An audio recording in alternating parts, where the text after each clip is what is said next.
farther Too away. complicated. You know, I don't know. I'm just a dork like that. Yeah, I was gonna say, like, bro, that's some Stupid shit I care about. Yeah, it's like.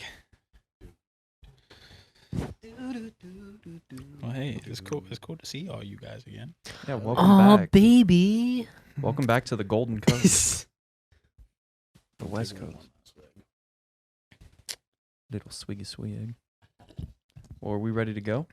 We ready to get up and running? Yes, sir. Off to the races. Shut up. Starting in the blocks. Squatting down, lifting up. 3, 2, 1, go. Welcome back to the 2 a.m. podcast, everybody. Episode 49. We are here.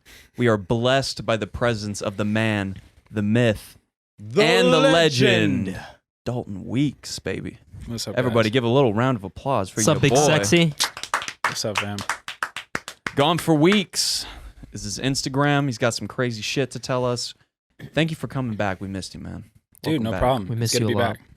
Yeah, good to shit. be So, you had a trip, to put it lightly. You went on a little bit of a journey. I guess you could say he was gone for weeks, dude. I was gone for weeks. Literally. A few. That's down. Yeah, More like months. we just, my little brother and I just crushed coast to coast on some bicycles. So, yeah, it's... Started down here in sunny SoCal. Started to head up. You went down at first, if I remember We went down, correctly. yeah. Down towards the Mojave, and then you started to head up diagonally, right? So we started in Newport Beach and we went to New York City. We didn't take a direct route at all, and that was kind of influenced in part due to COVID. But then at the same time, we had friends that we wanted to see and stuff like that. So we went through Arizona into New Mexico, Texas, Oklahoma, Arkansas, Missouri, Illinois, COVID. We'll touch base on that. But Illinois, Indiana, Ohio, West Virginia, Pennsylvania, New Jersey, New York. Wow. A small I can't even trip. comprehend that. A little one. Dude, Yeah, honestly, it's hard. It really is hard to comprehend because now that we're back in like where it all started, Yeah. and like I was a completely different person. Like, and there's that saying that's like, be ignorant enough to start and be stubborn enough to finish. Mm-hmm. And that was literally the entire trip. Like, we started and we're like, yeah, this is what we're about to do, and then it was like, bro, we're in this bitch. Yeah. Like, we're stuck. At what point did life just destroy the feeling of naivety? Was there one event? I think it was. So we saw y'all Mhm. day 3. Oh yeah. Okay. Yeah, Yeah. we rolled up on Yucca you. Valley. Mm-hmm. Yucca Valley, and then we went from there to 29 Palms. 29 Palms, we went through Amboy, so that's like Mojave, right? And bro, that day, that kind of killed like oh, this is cute. This was like, okay, no, we're actually doing this. 93 miles, super, super hot. Like, just like you couldn't escape it. There was no shade. There was no nothing. It was a lot of wind, a lot of headwinds. Then we actually hit a portion of Route 66. It was 60 miles of untouched Route 66. So they block off traffic. Whoa. And the reason that they did that was because a couple of the bridges were actually broken. So they weren't allowing traffic, but there was no outlet to the freeway. So they tell bikers or cyclists to take the freeway. And I was like, dude, I don't want to ride on the freeway. So we just took Route 66 and it was like an abandoned section of it. Bro, we didn't see Wow. anybody. Yeah, no, that was a cool little section. But I think that was the day where I was just like, The honeymoon phase is over. okay, cool. No, Yeah. this is what we're doing. So from point A to point Z, that must have been a huge. Besides the ride, it was also like an emotional ride. Oh yeah, Oh. no. Like beyond spiritual comprehension, emotional comprehension, you're just yeah, no. I it's hard to put into words because I spent so much time. This has been a childhood dream, you know what I'm saying? This is a tribute trip for my grandfather. He got me into cycling, and like I dragged my brother into this, and it was just like it was endearing, but then at the same time it was something that was just you can't describe it until you do something like that. And we were talking about it the other day, Zayd and I. Mm-hmm. When you take on such an intense challenge, in the beginning you have these thoughts of like, oh, okay, cool. Like I think I'm gonna feel this, and I'm gonna experience these things, and like I'm gonna be stable, and I'm gonna be rational. And then like all of a sudden you're out there and like you start acting irrational as fuck, and you're like, where's this? Like I'm a rational dude. But then like you're doing these irrational things and you're making these weird calls that you would never normally make. Yeah, dude, it was Start talking about whatever gibberish that comes to mind. Bro, I'm just like, it's so intense because it's like, so in the beginning, right, I wanted this thing, we all kind of went through it, like anybody that's listening to, like COVID was a global thing. And so the trip was supposed to take off March 22nd. My buddy was supposed to get married March 20th, and we were going to take a day, and then we were going to leave. Well, March, the world just changed, right? And I was on the podcast right before that. I was like, yeah, dude, we're going to leave, and then this is sick, and like, yeah. So like, it was peaches, you know? And then all of a sudden, the world gets flipped on its head. States are talking about closing their borders. You're just like, bro, what is going on? Yeah. And there was so much up in the air. They're like, it's passed on by people touching things, and then if you sneeze, and then masks, and like masks weren't even a thing yet when we left. Yeah. So it's just like we brought them, but it was just like almost we just didn't know. So there's just so much unknown, and then I was kind of waiting to make the call to leave based on weather. We had a weather window, right? And I knew that if we were going to cross the Mojave, it was just gonna. We had to hit it right because there's just so much land that you had to cover, and if it was 110 degrees outside, like that's now dangerous, you know. So I remember looking at the 10-day forecast, and I saw 108 degrees in 6 days, and I looked at Blake and I was like, yo, it's now or never. We either leave tomorrow or it's done. Like, we aren't doing this. And Blake was like, all right, sick, let's go. And I was like, all right, sick. This is what's happening.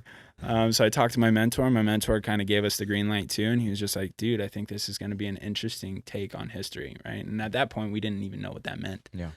But now looking back, you know, we had the George Floyd, all the civil unrest and stuff that was going on with that on top of COVID, both me and my brother getting COVID in St. Louis. And then, yeah, dude, just. I mentioned this before. You guys could not have picked a more chaotic time to leave for this trip. Straight Fucking literally. No racial crazier time. tension, pandemic. What else? Yeah, that makes it a greater accomplishment, dude. Oh, It's absolutely. Well, I was talking to you guys earlier about like just the kind of the hardships that you would see normally on the trip, right? There's about 1,000 people a year that do this. Most of them take the Trans-American route, which is from Washington to Virginia. The reason they take that route is it's basically pampered to these. It's like it's catering to cyclists. So there's big shoulders and stuff like that. Going through towns, and all the towns are like, oh, we're on the Trans-American.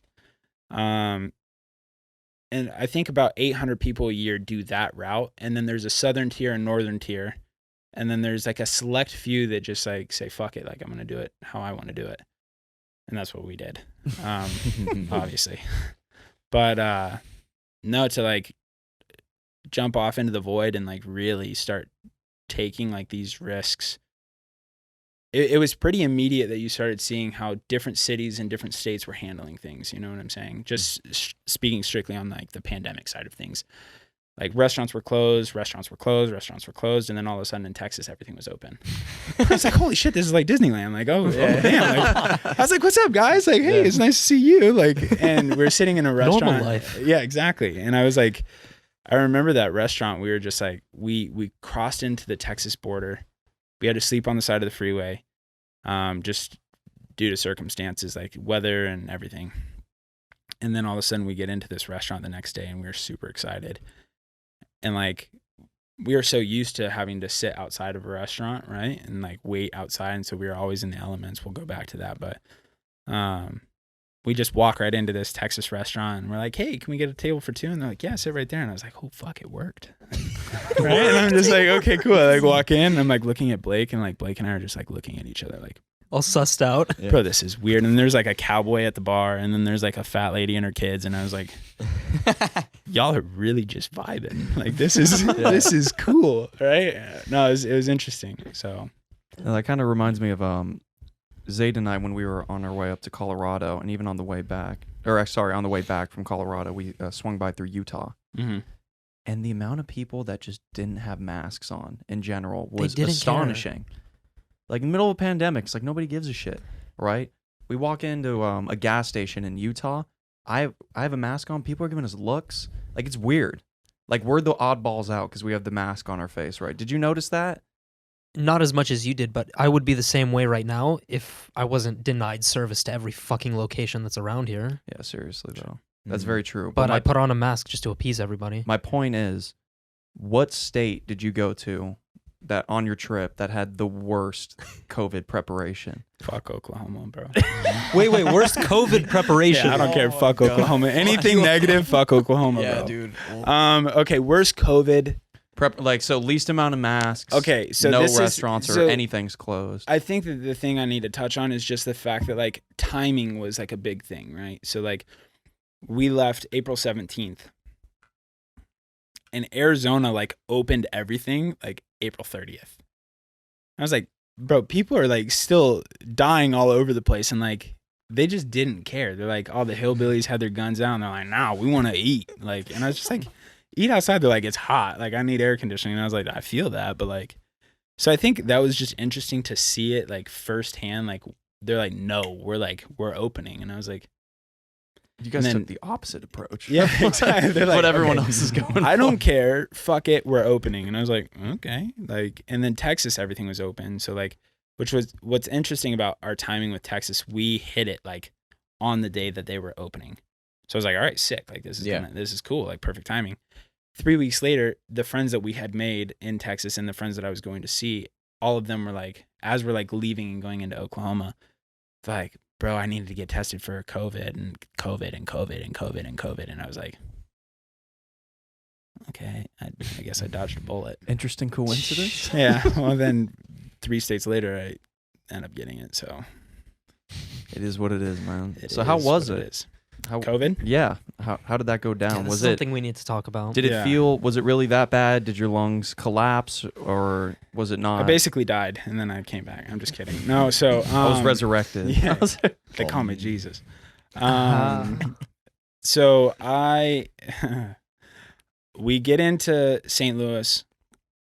We took this thing called the Katy Trail. So bicyclists will all know this. There's this thing called Rails to Trails.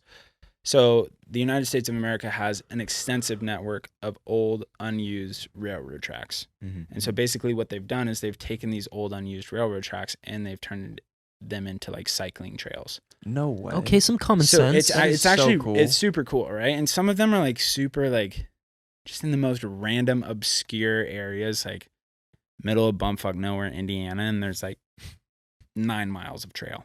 And I'm like, okay, cool. Like I'll hop on it. You know what I'm saying? Like if I'm just going in that direction. But the Katy Trail is 290 miles from Clinton, Missouri to just outside of St. Louis. So we took this trail the entire way through Missouri. Super interesting. You get to see like a pretty diverse, interesting look into Missouri, right? Mm-hmm. Didn't know this beforehand. Missouri has hella Amish people. That was kind of cool. And like the Amish people absolutely love my brother and I because we were on bikes. So they're like, hell yeah, manpower. And Shout out to the Amish. I was like, Jedediah, Kicking it hell old yeah, school. bro. I feel you. And I was like, all right. die. Ezekiel. Fuck I was like, technology. all right, hell yeah, your bro. boy Ezekiel. Just like sick guys. All right. So they'd come up to us and they'd be like, dude, my brother popped his tire outside of we're like outside of Sarcoxie, Missouri. And my brother's just like super pissed. That's besides the point. He forgot a tool. We didn't have a tool, and he was just like, "Yeah, no, I think I have it." And this is Blake at his finest. He's like, "No, I think I got it." And I was like, I got it, bro. Okay, cool. Like me, I'm doing like the logistical standpoint. I'm like making sure I have all my shit. Blake's saying, no, I got it.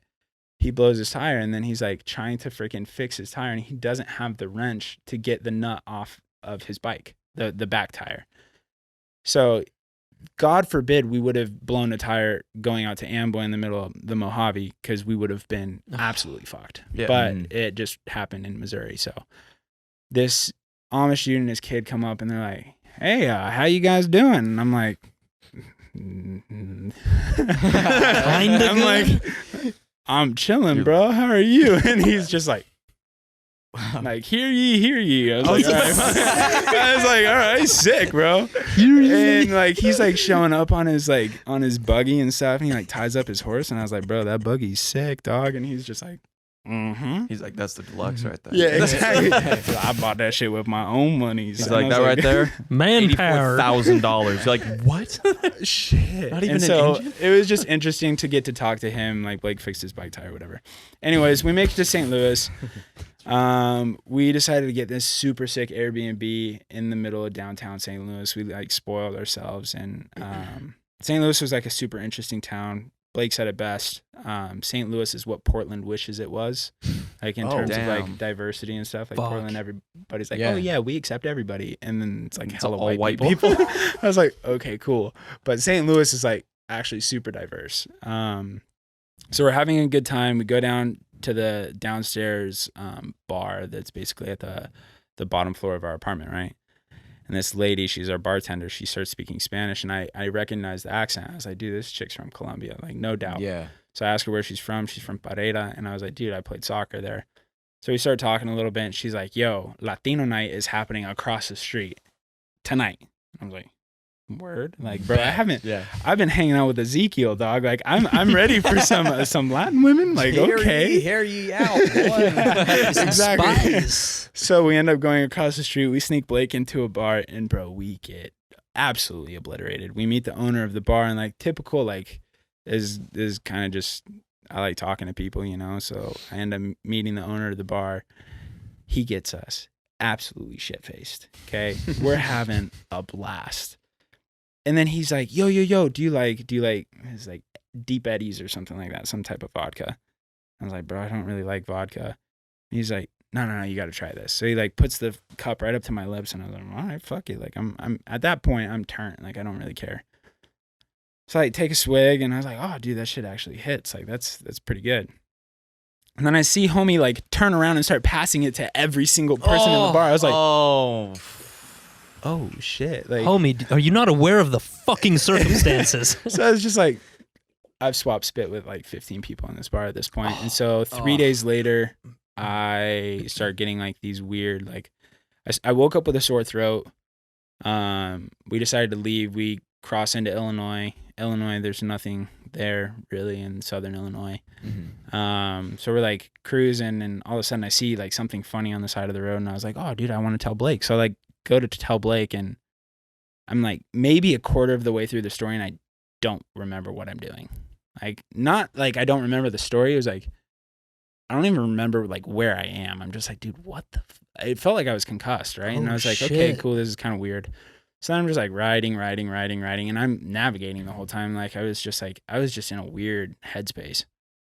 And then the next morning I wake up and I have a fever, and I was like, fuck, dude, like, nah, I'm chill. And then the next morning it gets worse and worse, and I ended up having symptoms for like 12 days. I had to ride through all of Southern Illinois to make it to a hospital that was like en route. So like any hospital that was like close by was like 70 miles. Well, 70 miles on a bike is like, it's a day's ride. Yeah. Like a good day. Mhm. And now I think I have coronavirus, right? So yeah, we ended up making it to Terre Haute, Indiana. Had to go like get the test and everything like that. And then the guy was just like, bro, like at this point, it's been 9 days since you started showing symptoms. Like, I don't really know what to tell you. And when we left Terre Haute, my legs broke out in a rash. Like, just now I know, like, you look up like post symptoms of COVID. I like checked out on everything. It was interesting. Then Blake got sick. That was kind of fucked.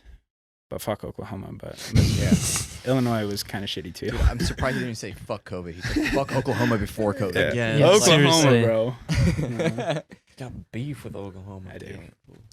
So I imagine you're spending like a lot of time outside, right? Especially like a lot of nights camping for sure, in the middle of a lot of fucking places. Yeah. And we just went stargazing the other night, like when the meteor shower was happening. Oh no shit. Like, Where were you guys at? we were kind of over by Landers. So Landers is a little bit north of Joshua Tree, like northwest-ish. And then we were a little bit west of Landers. Yeah. So we were like off in this place where there's almost no light pollution. That's sick. It's super fucking hard to find in California. Yeah, for sure. So it's And luckily it's relatively close, like 2.5-ish hours basically out. Landers County, but it was towards the hilly side, so like the mountainy side. Cool. Right? Mm. Rather than flat. Yeah. Sick. Freaking sick, dude. Sick. But my question is how or what state had the best like stargazing, or do you have any stargazing moments where you're out in the middle of nowhere? There's like no way light pollution could even happen. Honestly, by the time we got off the bike, we were just like, bro, fuck this shit. I just want to get in the I don't blame you. Yeah. I was just on a bike for 9 hours. I don't want to do this. I want to see the stars. I'm like, dude, that thing is so beautiful. I think that's Orion's belt. No, I was like, Taos, New Mexico was pretty sick. You kept hyping that place up. No, so it's we have to sick. go. No, it's like it literally. My buddy Sach, he actually picked us up in Albuquerque and drove us up to Taos. You come over that hill, coming up from Santa Fe into Taos, and like you like drop in on this thing, and there's literally a crack in the Earth's crust. What the fuck did I tell you? Unbelievable. What are we doing here? Yeah. Like I was just like you.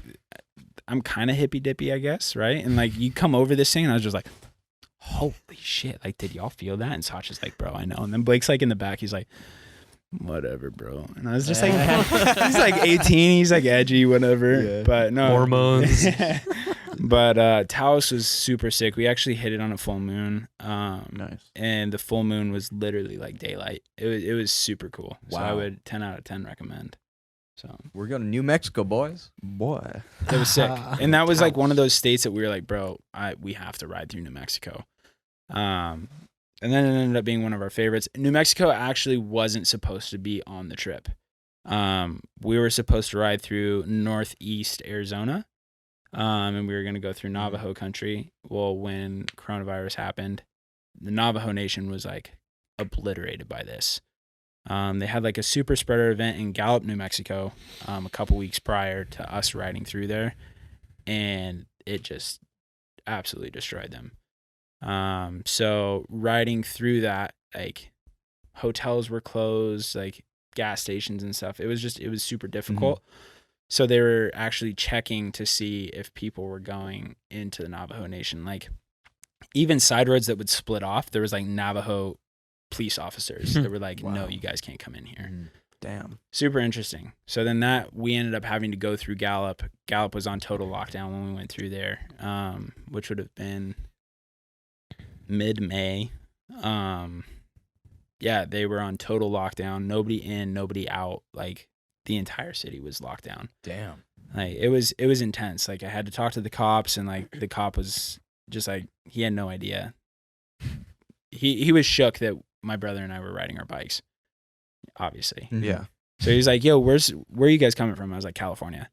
And the cop like kind of scoffs. He's like, huh, okay, cool. Like, where's the car that's like bringing you guys along? And I like look at my bike and I'm like, This is what we got. this is what I'm, manpower. this is what I'm packing. Yeah. I was like, this is that. And he kind of just like looks at us like, bro, what, how am I going to explain this to my captain? You know what I'm saying? He's just like looking at his buddies. He's like, y'all, you want to help me? You know what I'm saying? So he's like, okay, where are you guys heading? I was like, you're going to love this shit. New York City. And he's just like, okay. He broke his brain. He's just like, all right, let these motherfuckers okay, through. Now, what boy, am I one more time. So I was just like, yo, like, honestly, we aren't trying to stay here. Like, we're literally just trying to pass through. So reluctantly, he let us ride through, and that was a ghost town, bro. Like, nothing was open. So it's just like interesting to see that. You know what I'm saying? Gallup was supposed to be one of those places that we were staying at. We were gonna refill our supplies and stuff like that, and it was just closed. So it was just like, and when you're on a bike, when you're in a car, you're like, okay, cool, Gallup's closed, or I'm gonna drive to Albuquerque. But when you're on a bike, it's just like 30 miles is gonna take 3 hours, and it's not like you're gonna be like, oh yeah, haha, cool, I'm gonna ride another 30. Like, you just don't do that. You have to think about it differently. You know what I'm saying? And these towns, especially in the Southwest, are so spread out. So it's like everything has to be like a logistical, there has to be plan behind it. Like, okay, cool, we are going to go here. And COVID, dude, it happened in Texas too. Like, we're trying to get to a town. This town is 62 miles away. And you're like, okay, this is where we're going to refill our water. And we get to the town and it's closed. And like in a car, you're like, okay, cool, fuck it, I'm going to drive 18 more miles. Well, when you don't have water, you don't have water. You know what I'm saying? So it's just like, it was challenging. You always had to have backup and just like, yeah, no, it was a shit show. So It was a shit show. Well, You can you imagine. definitely strengthened your mind in the past fucking 4 months. Bro, Yeah, for for sure. sure. No doubt. That is sick, and that's something that you check off that you wanted to do your entire life. Oh yeah, no, And it that's was fucking cool. solid.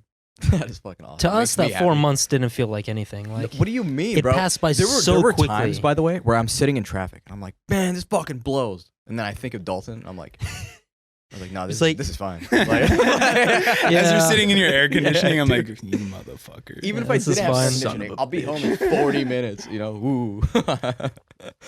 But yeah, dude, there wasn't a day where I didn't really think about it. I was just like, holy fuck. Yeah.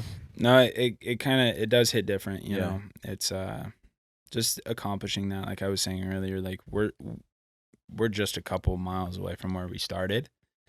And when we flew into LA and like we're passing like where we started, we rode on these roads and stuff like that, and we're Mhm. like looking at that, and I was just like, bro, we just didn't stop. Like, and like you would see these guys like riding their bikes and stuff, and I'd be like, yo, if you guys ride for 93 more days, you'll be in New York. You know what I'm saying? Like it just doesn't sound realistic, you know what I'm saying? But like when you just set your mind to something, you crush it, you like embrace it, whatever that may be, and like you get pitted. Like it's just the only thing that you're thinking about, and you wake up and you do it, and then you go to sleep and you wake up and you do it again, and like that's it. Like there's no secret to success. It's like, okay, you want something, okay, work your fucking face off, and that's it. Like, and if you do it, you're gonna get results. So as you're watching your little blue dot, you know, go on your Apple Maps, you're like, well, son of a bitch, I'm in Arizona. Like, and we were stoked. We're like, dude, we Yeah. made it to Arizona. Yeah, that's And I'm like insane. looking at the map, and I'm like, Let's fucking fucking go, baby. we haven't done shit. Yeah. And I'm like, and I'm tired, right? At that point. And then I'm like, bro, how am I going to keep going? And my poor little brother, dude, he's 18, like weighs 120 pounds soaking wet. And I'm just like looking at him, and I'm like, oh, fuck. Dude, I'm Like, so sorry. I'm so sorry. And like, dude, going into Arizona, you have to climb all the way up to Flagstaff. And bro, that was beautiful. Like, I like climbing. My brother doesn't.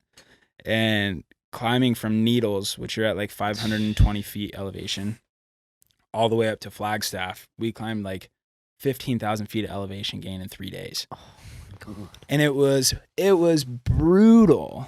And my brother just, he stuck it out. Like, it was impressive. So, Now you mentioned that most of the trip you didn't use headphones. yes. Blake used headphones a lot of the time, correct? Yeah, that was a point of contention. Now, paint me a picture of what kind of headspace you're in when it's just. I think you went through how many hours you had without any music, without anything. Almost 400. Almost 400 hours. Like, just on the bike. Like what kind of flow? Like what kind of flow state are you in? Because that's something I'm always interested in, especially Yeah. as an athlete. No, I think the best way to describe it, especially to an athlete, right? Like we are always seeking this place. Like, okay, cool. Like, you're an attacking midfielder, right? You see a defender one-on-one. Mhm. You know what move you're going to take. You make that move. And in that time, it might be 5 seconds, right? Of like you like dribbling and stuff. You're taking this guy Yeah. on one-on-one. And then you see that your move works. The defender loses his footing. You have an open shot on net. And like that moment is maybe 3 to 5 seconds. Mhm. But in your mind, that shit lasts for like 17 minutes, right? Yeah. You're just like, you break it down. And then you shoot, you score, whatever. On the bike trip, it was the same, except it was extended. And I'm an anaerobic athlete, meaning like everything I do, I'm a goalkeeper, right? I was a baseball player in college. Everything I do is quick, fast twitch, everything like boom, boom. Like you have 0.4 seconds to react, whatever, you know? And on the bike trip, it went from having 0.4 seconds to react to, all right, motherfucker, you're going to be on the bike for 9 hours today. And like, how do you, I just didn't have any grasp of that. You know what I'm saying? Mhm. So in the beginning, it was challenging. It was super challenging. And like, some of my role models have always talked about like not using music as a way of motivation, Mhm. because like all of us want motivation. Like motivation makes it easier. But if you can cut all the bullshit out and just motivate yourself, and like I've always said, I'm intrinsically motivated in comparison to being extrinsically motivated, meaning like I get it from within myself. I don't need other people. I don't need other substances. Like I don't take Adderall. I don't do any. It's me. Like what I show up as is me. Like I have coffee. I'm into that, you know. But like besides that, like just getting stoked on what you have. And in the beginning, that was tough, dude. 8 hours is a long time. Yeah. Long time. But eventually you broke through. Oh yeah, no, you break through and like it happens over time, right? Like I think New Mexico is really your breaking point. We rode on the 40, which is the highway. We rode on the 40 from Flagstaff to Amarillo. So just to put it into perspective, that's a long time. You're riding through the entire state of New Mexico, half of the state of Arizona, and into Texas. And at times, you'd be getting passed by semi-trucks going 80 miles an hour, right? And like sometimes that shoulder is 8 feet wide and sometimes that shoulder is 2 feet wide. And like this is because we're on a freeway. So it was like, it's pretty luxurious. 2 feet of shoulder. I was like, oh, fuck yeah, we're good. In comparison to Oklahoma, which was like no shoulder, right?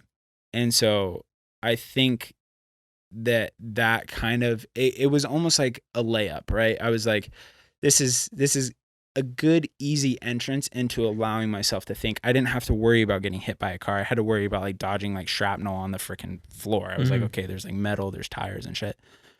But like it allowed me to just go into my head. I wasn't worried about getting hit by a car. I wasn't worrying about anything else. I was just worrying about putting on miles.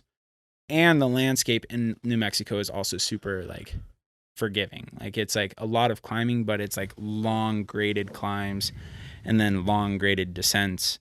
So you like climb a hill for 2.5 hours, but then you're descending a hill for like an hour and you're like, fuck yeah. Like it's cool. And like it provides a space in comparison to a place like Missouri where it's like super, super steep climbing for a short amount of time. And then a super sharp descent and then like another incline and then it's like up, down, up, down, up, down. So you find that flow, and then like with time, you can start challenging yourself more. And no, it was super cool. Yeah, because I can just imagine like you probably had days where your eyes are just like glossed over. Oh You're yeah, just fucking in it. Yeah, there's no focus point. It's just. And really that must be just, so blissful. That's That's why I'm just like, God damn, I need an experience like that. it was special. And I think that one of my buddies, his name's Juan Rebel, he's a cyclist as well. He has multiple world records and stuff like that. He was talking to me during the trip and he sent me a message where he was like, yo, embrace the silence. I was like, what the fuck is this guy talking about? Yeah. And then as I'm like sitting here riding and I'm like, you don't hear shit. Like you're just like, you're so lost and you're just like tunnel vision, right? And I was saying this earlier, like the first like 8 to 15 miles, like you're kind of struggling to find flow. And then all of a sudden 15 to 65, you're like, holy shit. Like I just crushed 5 hours of riding and I didn't look up. Fuck. And you're just like, God damn. So I'm going into childhood trauma. I'm going into past relationships. I'm going into what I want in future relationships. I'm talking about soccer. Dude, I was like, yo, I'm going to be an Olympian. How am I going to be an Olympian? Oh, I'm going to do triathlon. I've never run a fucking triathlon. So I was just like, yeah, no, I think I could do that. And it's just like fucking random rabbit holes and like thinking about people that I met while I was traveling and this and that. And like, you just get so lost. And like you wake up and it's just like, whoa, that was sick. And then like you go to sleep and then you wake up and you do it again. And like you can figure out so much shit just by giving yourself that time. So That is. it's pretty That's nice. what happens when you get lost in the That's sauce. the key word, Lost dude. in the sauce. That's the Tory. That's the key word. Time. Give yourself time. And balance. And balance. That's Well, phenomenal. Dude, I don't even know what to say, honestly. I took here, like for example, I think the only way we can all relate it is that if you've ever taken like if you ever postponed a trip, if there was ever a trip with a purpose, right? And then you were like, man, I'm enjoying it, and before I go home, I'm just gonna not tell anyone, but I'm gonna postpone this trip and I'm gonna stay an extra week just to get lost. You know, I feel like everyone needs to go through that freaking freedom, dude. To like think about it and just zone out, look up, Get lost in the sauce, Get lost in the motherfucker. goddamn sauce, Bruh. But like that, it was liberating. Yeah. Like, it's just it is what it is. It's just like, You felt so alive, probably. oh yeah. Well, and I also felt very dead, like at the Yeah. same time. So that's where it's like, now looking back, I'm like, you can glorify it, but 80% of the trip I was miserable. Oh, okay. Yeah. No. 95% of the trip, Blake was miserable. And he will say that. Like, he will be like, bro, no, I was miserable the entire goddamn time. But I feel like I found space to enjoy the shitty aspects of it, which I think we had talked about this actually on the last episode, how like we were going into quarantine and we were all kind of like talking about during quarantine, the people that come out on top are going to be the people that spend time getting to know themselves and like saying like, bro, I fucking hate my 9 to 5. Like I need to get out of this. I need to figure something else out. And the people that take the time to evolve are going to come out on top. Well, my brother and I just got to have that experience tenfold by choosing into this adventure. And I think that like the misery of it has served both of us very well. And I've had multiple trips before. This is my brother's first big trip. But I think that misery has served both of us very well, you know? Because like, dude, imagine working a job that you fucking hate. Like we were talking about this earlier. Like I've had multiple jobs that I hated. Oh yeah. Like everybody, well, I hope everybody has. Just Seriously. Everybody hate it interesting doesn't has. mean- Exactly. Just so for you sure. know too, right?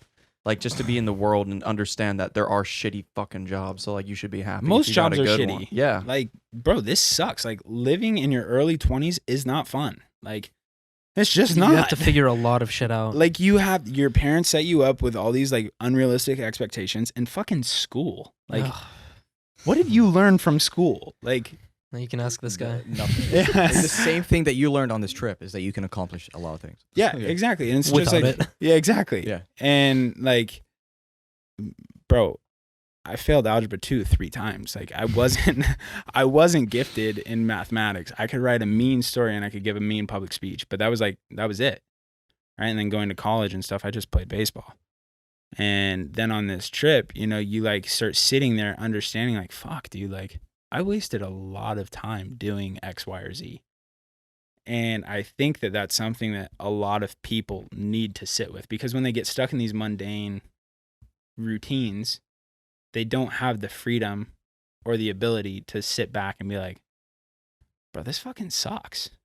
Or this is great. Like I want to double down on this, you know? And like I think the people that give themselves that platform or that space will deliver. And those are the people that you see kicking the shit out of their 20s. Yeah. For the positive. I mean, guess negative. They're too. hella beneficial. You can learn a lot sure. of shit out of them. But Here's the thing, though. We need to know what the funniest parts of this trip were. Give us some funny ass observations, Scenarios. stories, Do you- whatever you have. Like let me paint a picture for you. Have you ever seen the talk show called All Gas No Brakes? No, but we referenced All Gas No Brakes frequently on the trip, but I Okay. didn't know that was a talk show. So All Gas No Brakes is a talk show hosted by, I wish I could remember his name, but all he does is he goes around to like the shittiest places in the United States and all he does is interview people. That's it. It was the whole show. Like he went to a fucking NASCAR race in Alabama and it's all just a bunch of fucking like Trump's the fucking man. Oh, the dude. fucking Oh, so many of that. So Yeah, like dude. is He there went- anybody like that or any The entire crazy country. story? The entire country. Are you serious? No, okay, so look, I'm Of gonna course, keep crazies it. are everywhere. I'm gonna keep it 100% real. In Southern California, we are the most densely populated surface area in the United States of America that I rode through. Okay, what I mean by that is, if you were to stretch a map of just sheer surface area, say 100 miles, Mhm. in Southern California, 100% of that 100 miles is inhabited, right? Yeah, that's true. A lot of it is city. It's very true. And okay, like let's say we're gonna drive 2 hours north from here. City, all the way up to Santa Clarita, you know, and then you go out to Victorville. Like, I don't want to fucking go out to Victorville. Yeah, no But one like does. if I did, like I would be in cities and like you're like, oh, Cajon Pass. But like Cajon Pass is literally upland San Bernardino, and then you like Yeah. you know, there's always cities. If you go east at all, At all. for like He's 2 so hours. right though. Like, it is no longer city, and you are out of city and you never go back to it based on numbers. Like, you're going to ride from here to New York City and it's going to take you 93 days. 90 of those days, you are going to be in bumfuck nowhere. Like, dead ass. So with that comes these rural country bumpkins. No offense to anybody that's a rural country bumpkin, but all the offense. But all the offense at the same time. And just what comes along with that, like lack of education we had talked about. And just like, oh, that sounds fucked up. But it's the truth. Like, It is the truth. it's just, dude, there aren't numbers out there. And so you'll be 30 miles outside of St. Louis. 30 miles outside of St. Louis is the exact same as 200 miles outside of Albuquerque, which is the exact same as 75 miles outside of Denver, which is the exact same as 10 miles outside of Des Moines, Iowa. Like, it's all fucked. It's just like farmland. So you're riding through farm after farm after farm after farm, and it never stops. And it's just really interesting because you go into these, and that's something that on the bike, in a car, you can pass through a region. You're like, dude, I hate driving through whatever. But that's 2 hours of your life. I hate driving to Vegas. Like, it sucks. Yeah, we it's agree. horrible. For 4 hours. You know what I'm saying? Uh-huh. Okay, ride a bike there and it's going to take you 5 days. So you are pitted in this like 4 hours in a car. You're here for 5 days. So you're eating at their restaurants. You're stopping at their gas stations. You're staying at their motels. You're camping at their campgrounds. The people that are in the middle of here in Vegas. You can't avoid the culture. Yeah. No, You can't avoid that. And what kind of culture is that? You're like, Desert culture out in California is a trip though. it's a trip. like one But time, outside of it, it's One time he and I were driving to J Tree, and we dead ass saw a man walking on the highway in a 3-piece suit in the middle of fucking nowhere. I love that. It was 20 miles away from the nearest town, and homeboy's in a 3-piece suit Bro, he's fitted. walking down ain't a the side of the crime. highway. it's probably even, preaching the good gospel. even better, I don't know if you saw this, Zaid. He had sandals on. Did he actually? Yeah. Sandals Fucking in a chilling. 3-piece tattered suit. Was it summer? Hell yeah. Oh, okay. It was hotter than shit outside. It was probably like 106. Just got done with a rock photo on, shoot. bro. Give him a Just break. cruising. I was gonna say, bro, he's just vibing. Yeah, he's just like- doing him. Okay, so funny stories. Fuck. There's a lot to remember. No, and they're pretty apparent. Okay, Blake. God. Okay. Blake, forgive us. So, oh fuck. Let's go with that one. Okay. Just Oh, remember shit. gold. Yeah. Okay. So this is probably Blake's favorite moment. We are in Crawfordsville, Indiana. We're staying at a campground. We had just met this guy. We were riding home from the Cracker Barrel, actually, which we were stoked on the Cracker Barrel. Shout out the Cracker Barrel. Crawfordsville, Indiana. We're riding our bikes back home. It's like 1.2 miles back to the campground, right? And this fucking car like slams on its brakes and swings over into the shoulder. And I was like, oh shit. Like, this dude's, one of three things is going to happen here. Like, this dude's a Trump supporter that's like going to come out and yell at us like positive or negative things, right? Because we're in the middle of nowhere. 2, like the person's going to offer us water, which never really happened. And they're going to be like somewhat kind. Or 3, they're going to get super pissed that we're in their community and like they're going to tell us to go the fuck home, which whatever. I didn't want to be in this fucking community. Exactly. anyways, I was bro. like, I'm trying to get out of here, trust me. Yeah. So anyways, as we're getting closer, I see that he has bike racks on the back of his car. So I was like, okay, cool. Like, this guy's probably going to be chill. He comes out and he has a 6-pack of beer and he hands us these beers and he's like, yo, I just wanted to say, like, I own a bike shop in West Lafayette, which is just like 40 miles away. And he's like, if you guys need anything, if you're riding that direction, like, come through tomorrow. These beers are for y'all, whatever. So we're like, fuck yeah, dude, beers. So we go back to the campground, we crush our beers, and we're like, okay, cool, we're gonna take a shower and then head to bed. So Blake and I are showering next to each other, right? Like in the stalls and stuff. And like, we're just shooting the shit. Like, oh, Crawfordsville, Indiana, whatever random shit we were talking about, right? So halfway through the shower, Blake goes, you know, I really fucking hate when you have to take a shit after you shower because it's like sacrilegious. Yeah. You're like, I'm dirtying my clean body as soon as I get out of the shower. Okay. Yeah. So I was like thinking about it. I was like, bro, honestly, low key, I don't have any problem with it, but like, whatever. And like, we start talking about the next thing. Well, I think Blake gets out of the shower. And all of a sudden I'm showering by myself and I hear Blake ripping ass in a stall that's like 4 stalls down. And bro, like going ham, like, And turkey, from like what it sounds like.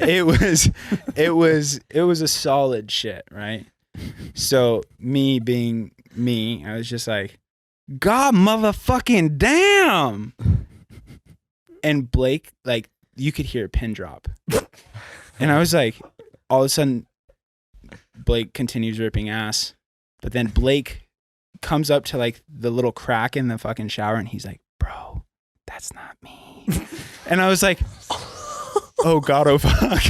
And I just lose it, dog. Like to the point that I'm like, I'm laughing so hard that I feel like I'm gonna vomit. And I hear Blake like scurrying. He's like, oh God, like he grabs all of his shit and he leaves. And I'm literally, I'm stuck in this bathroom, fucking dripping wet with this unknown person that I like yelled at. And oh dude, it was brutal. It was just the most awkward like 3-minute exchange. Dude finishes taking a shit and then he comes into the shower right next to me. And one of the perks and disadvantages of being tall is like you can see over like pretty much any wall in a bathroom, right? Like if you're standing up next to whoever. Well, homie's about the exact same height as me. So he walks into the shower and he just like looks at me and I'm looking at him and we make eye contact and I'm like, what's up? He's like, Sup, homie? how you doing? I'm like, get me the fuck out I'd of have said here. I'd say good job taking the shit before the shower. Damn, dude. So then I ended up going to see Blake, and Blake, dude, he was cracking up. Oh my God. God. It was just one of those moments that I was like, it was literally like one of those Southwest Airlines, like want to get away moments. And I was just like, I would pay $89 to take a flight fucking anywhere right now. What was his demeanor like? Was he pissed? Was he? Bro, he's just a fucking country cowboy, and he just like looked. And the worst part was, honestly, I don't know why, but like his 11-year-old child was in the bathroom at the same time. So then I end up walking out of the shower, and his 11-year-old kid is just like staring at me, not taking a shower, not taking a shit, just like in the bathroom with us. So I was just like, Just to add even more Wait, where were awkwardness. you showering again? the campground shower. Oh, okay. Sorry, I was really confused I'm for a amazed second. that a I'm like, campground has a wait, shower. what place has a bathroom and a shower? In this Yeah, is- no, it was just like, I like walk out and this little black-haired kid is just like, I was like, what's up, bro? Bro, your dad laid down the pounds in Yeah, there. So. dude. It's like, how's your night going? He's like, Damn. good. I was like, Forrest really has some thick ass logs. I was just like, oh, dude, it was humiliating. And then another quick one would be Northwest Arkansas, going up from Fort Smith to Fayetteville. We're in the middle of nowhere, and it's a big climb. You're in the middle of the jungle. Like, it's just like, it's pretty gnarly. I called you actually. Yeah. I had FaceTimed you, and I was just like, bro, this is absolutely unreal. So when you leave Fort Smith, you end up going through some other tiny little town. I'm blanking on the name. But then from that tiny little town, you end up taking straight north up through this like scenic view highway, right? And it was super beautiful. But you don't see anybody. There's just nothing up there, right? So again, climbing, that was more my strong suit. So like I was enjoying, which Blake was too, but like it was a pretty cool ride. There was a lot of solitude, and you're just like hanging out. Well, out of nowhere, bro, and it's cloudy, overcast, raining on us a little bit, right? Not ideal conditions to go on a walk or anything. So as we're riding up the mountain, Blake is like, bro, can we please take a break? And I was like, fuck, okay, cool, we're gonna take a break. So as we're like braking, I see about, I'll say a quarter of a mile up the highway, a person walking in the middle of the highway. And it's a 2-lane highway. We haven't seen very many cars all day, but I was just like, where the fuck is this person coming from? And why are they walking in the middle of the highway? Oh, okay, whatever. Arkansas, like they can do whatever the hell they want. And as they're getting closer, I realize that this lady doesn't have shoes on. I was like, that's interesting. I was like, we are 20 miles from anywhere, and this lady doesn't have shoes on. It's raining. I look at Blake. I'm like, yo, we're going to need to wrap this up real quick. Like, we need to get out of here. So as we start riding, this lady's getting closer and closer to me, and like, I just do the polite thing, like, oh, hey, how you doing? She goes, meow. I was like, like, What the fuck? meow, meow, meow. And I was like, is she meowing at me? Like, Oh, did you meow what? back? That's a real So question. I was just like, what the fuck? And Blake is behind me just dying, right? And we just like continue up the hill, and I was like, dude, I just got meowed at in the middle of the fucking forest. And then Blake is like, bro, that lady just meowed at you. And I was like, that was so just like shit like that. That's some like fucking all gas, no brakes shit. That where- is some all gas, no brakes especially shit. the one where the furries. Oh the yeah, where he goes to furry Furry country or Con. whatever? No, it's Furry Furry Con? Con. Dude, Oh stuff like my that pisses God. me off because I want to understand the context. Like, where are you coming from? Who the fuck are you? What situation are you in? I think it's one of those things Dude, where you don't want to know. You know what's fucking crazy? I'm glad you brought Just this leave up. it. I was at fucking Target today, and there Target? was like, for some reason, the interactions between people, Hmm. the people that were shopping versus the people that work there, and all that stuff, right? I realized today that a lot of people are fucking retarded with their manners. Big words. yeah, Ooh, Big appropriate words. they're just so like that kind of shit. Hmm. You know, like the meow. Yeah. Hey, sir, can I help you? You know, and you like, what the hell would the other person do? The other person would be like, what? You know? I'm not serving your so bitch weird. ass. And then today, I saw this guy. He literally picked up like a bunch of merch items from around the store, put on a beanie with the tag. He put on a pair of shades that he found sideways, like this. Like one of the arms was just sticking down, right?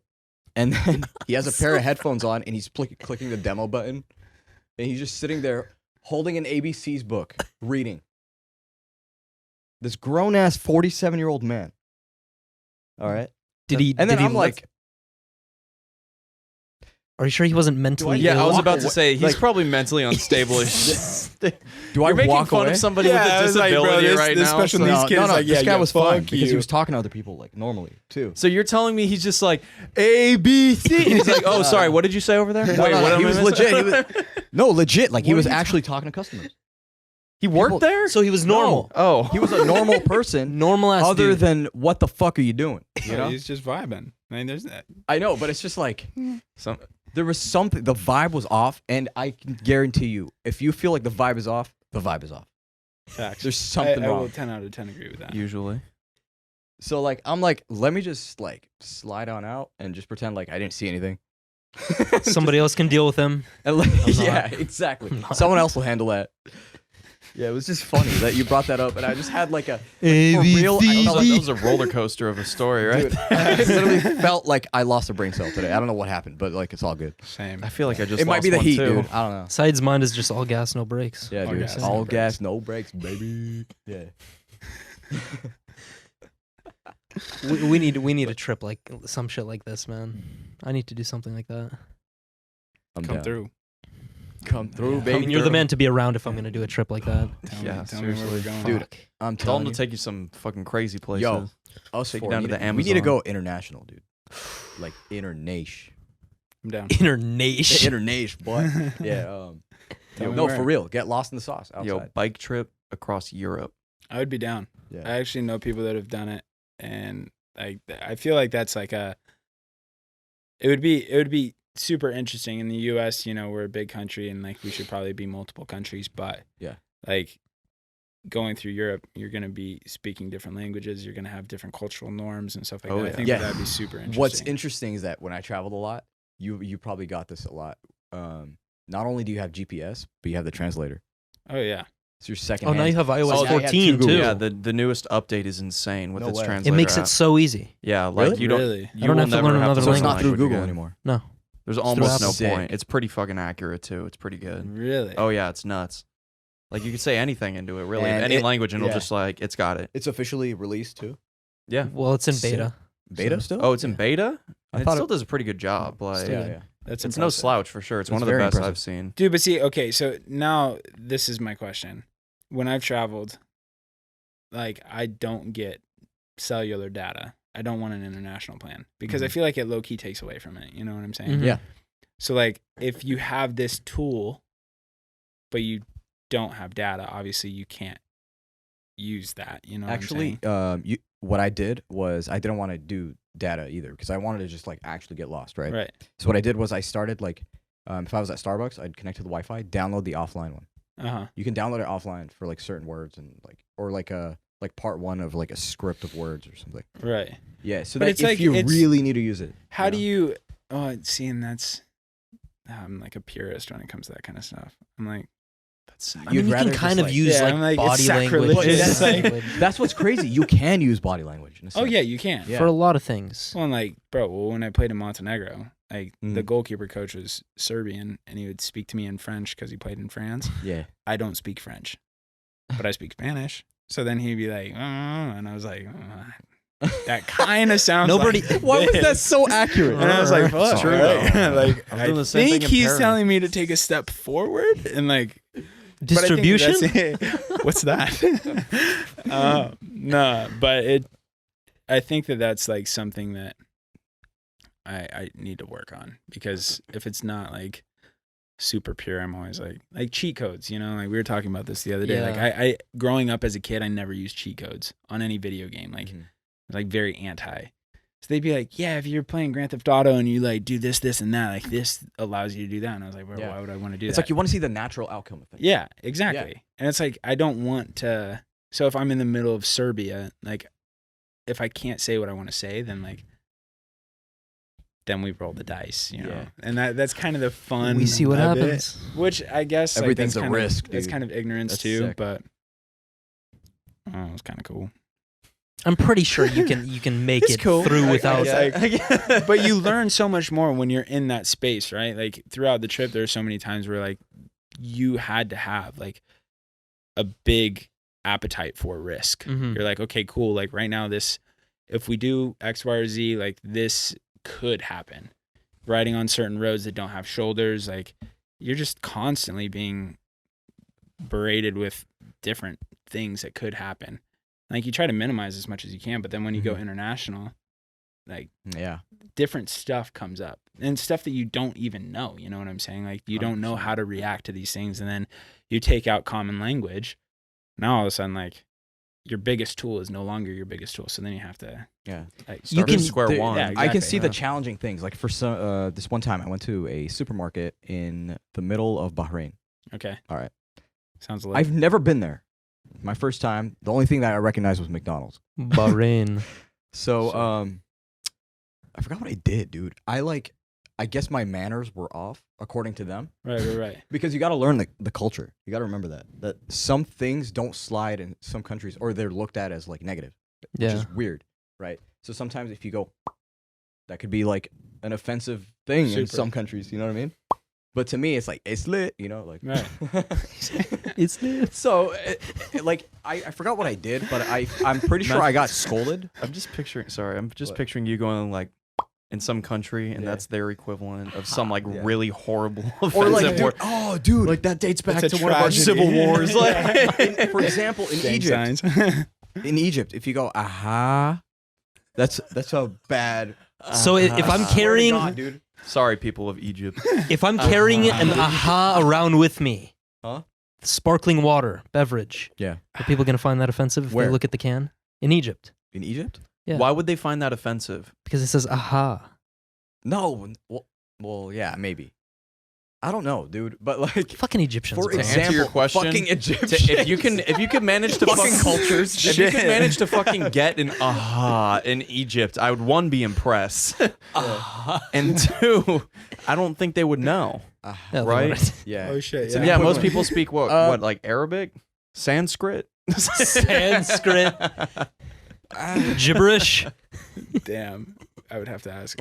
Yeah, but we got to Sergio? be aware of that, which is crazy. But like the point is, you can make it through a trip like that without your dumbass picking up your phone every 5 minutes and then having no, a no. translator. Yeah, with yeah. you. And Absolutely. that's kind of where I was going with that. It's like and different strokes, right? If you're on your honeymoon with your girl and you're like, yeah, no, I want this to be intimate or whatever, and you're like trying to like schmooze like whoever, you know, you're like trying to get in somewhere, and you're like, okay, cool, I'm gonna bust out the translator. Or if you're single and you're like, hey baby, trying let me to bust out this translator really quick. you know, like there's a time and a place for it. Yeah. But I don't know. I need to work. Just on key things you need to learn are just like numbers. Like, who gives a fuck about numbers? Where- saying, like, where- 1, 2, 3, 4. Exactly, dude, like, yo, no, this. not for currency. Oh, okay, You don't want to get yeah. ripped off. You know? No, see, and that okay. Because they're like, yo, give me this, and you're like, That's I'm a like, really bro, huge I thing. have no idea how much money that is, and so I just give them like $20, and Yeah. they're like, And you're like, oh, I'm like, you bitch. yeah. Is You, like, this hope a that's what shilling he's or a peso? Which is it? It's like, I don't know. What is your value system here? I don't That's interesting. Yeah. No, it's usually like where's the bathroom is like kind of a go-to. I mean, Oh yeah. why not? Like, if you're gonna have an emergency, you want to be able to That's call true. out where it is. Like, can you imagine how shitty it would be if you were in like, I don't know, name any country that doesn't speak English. Croatia. Kazakhstan. Wait, What'd you say? Kazakhstan? Croatia. Yeah. Let's go with Kazakhstan. Okay. I'm down. And you're like, I'm going to shoot liquid out of my ass right now all over this restaurant, and I don't know where to go. And you just stand up and you say, where's the bathroom? And no one has any idea what the fuck you're talking about. yeah. That immediacy, you're like, I need help right now, is not going to get taken care of I think you whatsoever. can. No, but then you just take a shit on outside the restaurant. Like, you see Hey, what and then you go back happens. inside. It's all good. It's Yeah. Your like- guys' problem for not speaking English. Yeah, exactly. that's such an Okay, that's American fucked way to up. live. Swear to God. I mean, it's the language of business, dude. Yeah. I don't know what the hell else you want me to convince you with. No, I think that would be, Yeah. you know, that's interesting. No, it's like, where's the bathroom? Where's some good food? Yeah, And then, that's like, that's what I was gonna say. Like, dude, best restaurant. yeah, Like, where's the best And restaurant? they if don't you, have if you want Yelp? to eat that good, like I want some traditional ass food from wherever I'm at. Mm, Like, I'd want to know that. 100%. Montenegro, bro. Oh my God. There's do they these. have? They have burek, and burek is like, oh, I don't even know how. It's like, okay, basically think about a croissant, like the breading that's in a croissant. You know, it's like all flaky and shit. Okay, Naked y'all, and buttery. So I love- funny that you mentioned croissant. I love food, bro. And that is like this flaky, layered, dense little flaky goodness, right? And they put like feta cheese. Sometimes they put like spinach. They'll put some meat in there. Bro, Budek you get for literally like €1. And they give you like 4 of these fucking like, think of like kind of like a crepe too. Like crepe meets croissant meets savory dish. And you're like, holy shit. Dude, say no more. Bro, it was good as fuck. Bulking season. And I was like constantly like in the morning I'd go down and like it had like this, I don't know if it was Montenegrin meat or whatever, but it was like it kind of had this weird aftertaste. So I was kind of worried about getting sick, but then I was like, bro, fuck it. Like if I get sick, I get sick. Yeah. We're gonna risk it. I love those No, moments. Yeah, I was like, all right, fuck it. No, I'm laughing at like, you know how Mexico has like Montezuma's Revenge? Oh, yeah. If you drink the water, some shit like that. Montenegro's is Uruguay's Revenge. version. Montenegro's. Montenegro's revenge. Did I say Montenegro's? No, version? Montezuma's, but we were like, Oh no, I was okay, gonna say plan. does Uruguay have a version where it's a Montenegro meat? You know, where it's gonna fuck you up Oh after. yeah. Ah, fuck it. I guess it I, did. I just sent it and like I didn't really worry about it, you know, and I never got sick. Oh. But now that I'm in New York, there is. Oh, I guess I have to mention that I'm dating somebody, right? Oh, what's her name? Ceci. Baby, Shout out what's Ceci. up, Ceci? Yeah. So across from her apartment, I don't have sex, so I've never stayed at her apartment. But that's besides the point. I knew you were a there's- virgin. He's a virgin. Yeah, a man of God. We do read the Virgin. Bible though. Do read the Bible. There's this coffee shop. It's called the Peaky Barista. And I Oh my walk god, over I there, fucking love it already, dude. and I walk in. Peaky and Blinders. they have Budek right there, and I was like, "Yo, why do you guys have this?" And she's like, "I'm from Montenegro," and I'm like, "Montenegro is such a small country, you know what I'm saying?" Mhm. I was just like, "Dude, this isn't like the chances are just slim." And the Budek was $7 for one little piece, Oh, and I bought it for the culture. I was like, "Okay, cool, like I'm gonna support." capitalism. But I was just like, "Fuck, dude."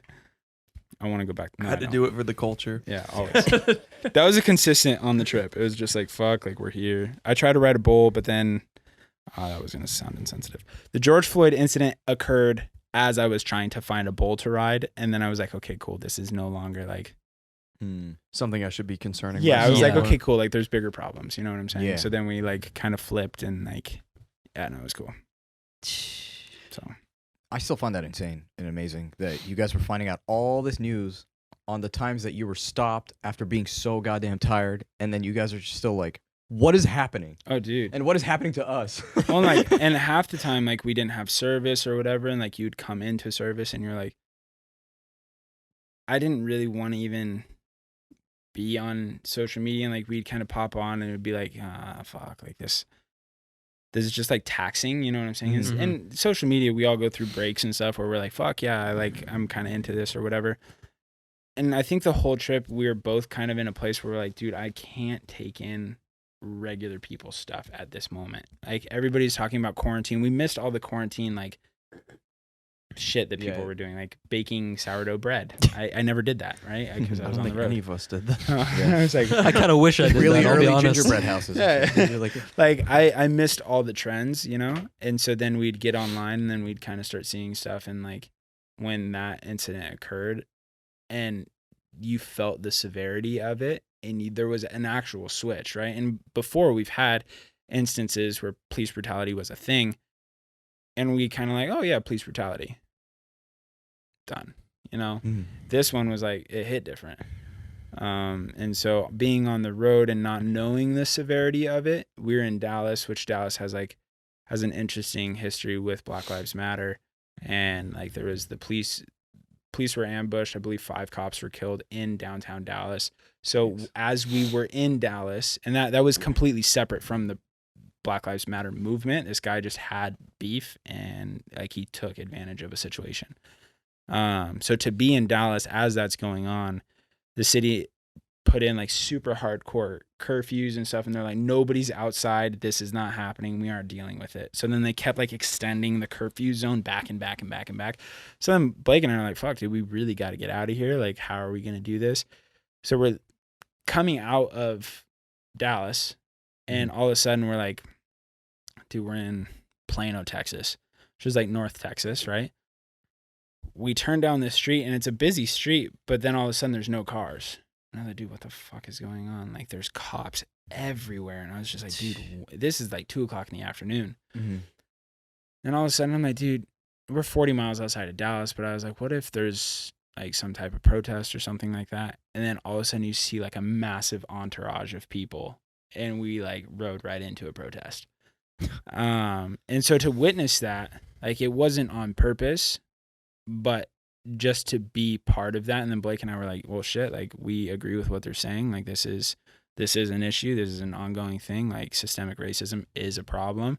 And like you look at it and like there's 2 white dudes riding a bike across the country and we don't have to think about it, right? Yeah.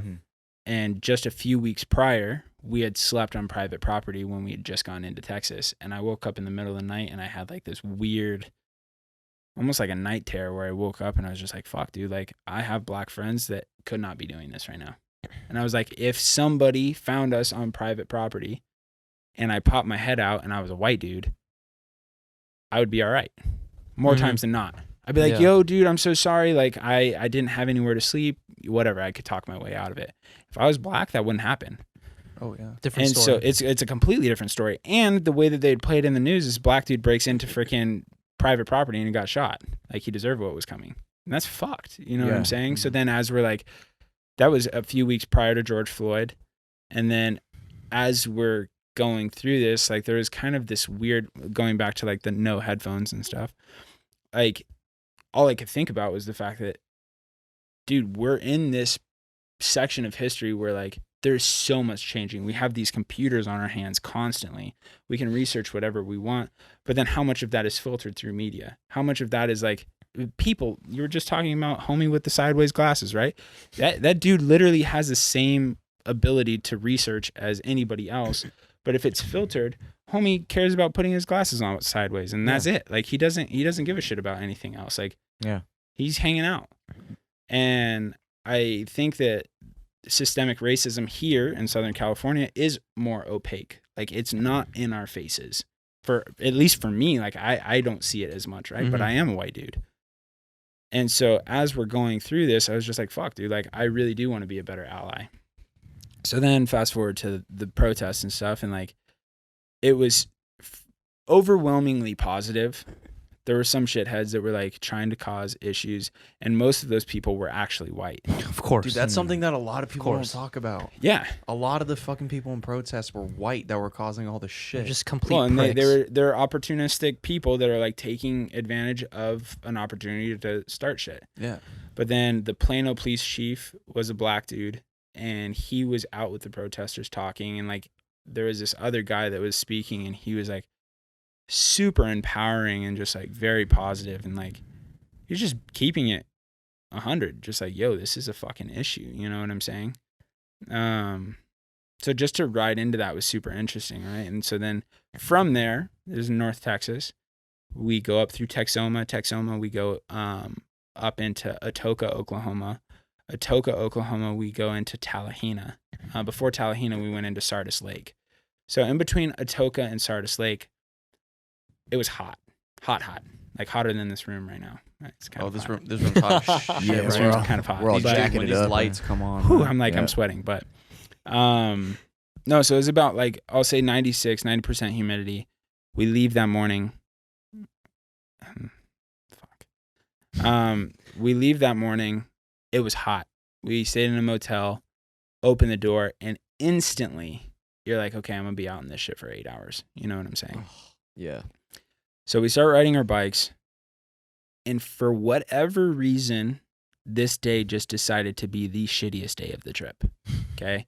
So we're riding on the highway. The shoulder disappears. Okay. Blake looks at me. He's like, bro, I don't feel comfortable with riding in this. It's literally a three lane, one direction freeway. Okay. Going both ways. No shoulder. So you would have to ride in the right lane of the freeway and just hope that somebody sees you and doesn't hit you for literally as far as I could see. So like 2 miles at least. So then I'm like, yeah, dude, I'm not comfortable with this either. And then I'm like looking back, I'm looking at the map, and I'm like, dude, we'd have to backtrack 15 miles, hop on a dirt road, and it's going to zigzag. Like we won't make it. Like we don't have water. We don't have supplies. We don't have any of this.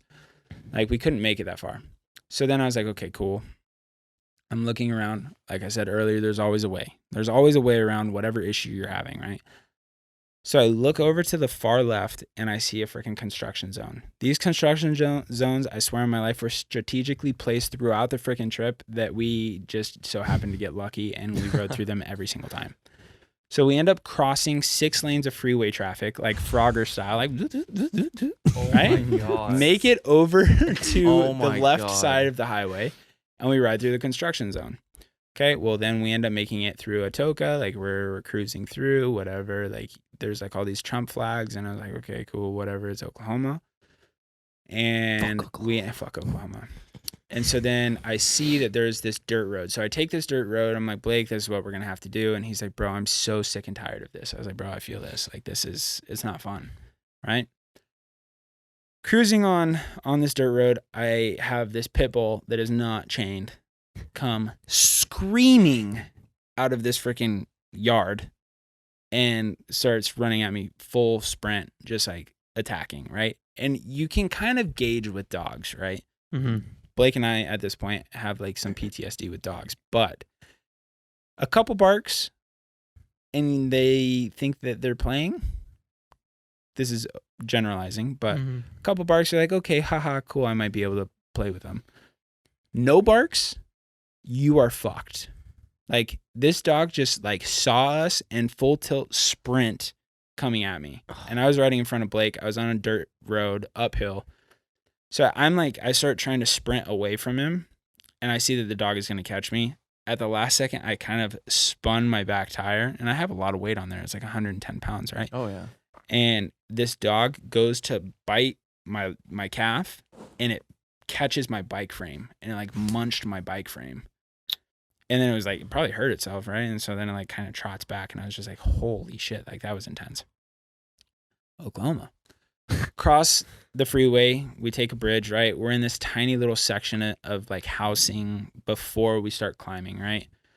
And I was just like, dude, I am exhausted. It's hot outside. There's nowhere to eat. Like, I'm frustrated. This dog attacked us. Blake and I are literally kind of scared. We're just like, dude, if this is a thing throughout the trip, like, I'm looking at the map and I see that we have a 20-mile stretch of dirt road in front of us. So I'm like, this is going to be shit all day. Mm-hmm. And it's hot. Long story short, as we're riding on this, we see multiple dogs, but I also start getting flat tires. Okay. I end up getting 5 flat tires this day. 5. So a flat tire, you have to take all your bags off. You have to undo the tire. You have to find the hole in the tube. You have to replace the tube or patch it, either or. Find the thing that was fucking with the tire. Take that thing out of the tire, put the tire back in, add your bags, and then you ride again. Okay, it's a 35-minute process, like unloading everything, doing it, and there's no fucking shade. Oh yeah. Doing that 5 times, I start getting super pissed. And Blake is just like kicking it, bro. I was like, you son of a bitch. Like, at least if it's like Blake, like, and me both getting flat tires, it would have been chill. You know what I'm saying? But it was all me. So I see that there's a gas station that's like 40 miles in front of us. I was like, okay, cool. We'll restock there. Well, 5 flat tires later, and it is now 6:30, and the gas station closed. A gas station closed.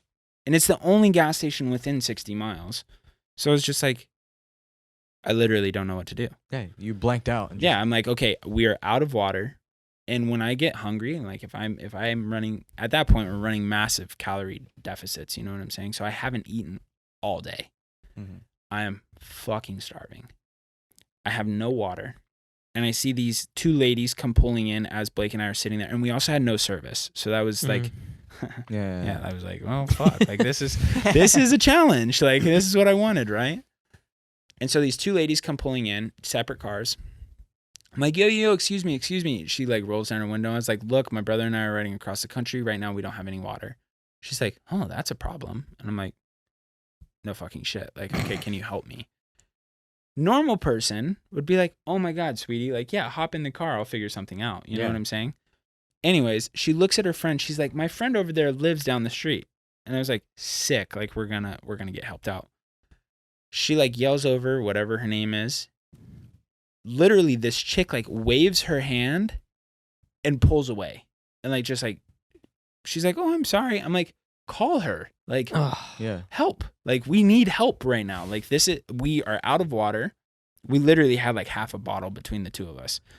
And we're in the middle of bumfuck nowhere. And I was just like, dude, like I've been having this problem with flat tires. And if you don't know if you're going to pop another one, right? It's hot as fuck outside and I need help. And this person literally just takes off, both of them.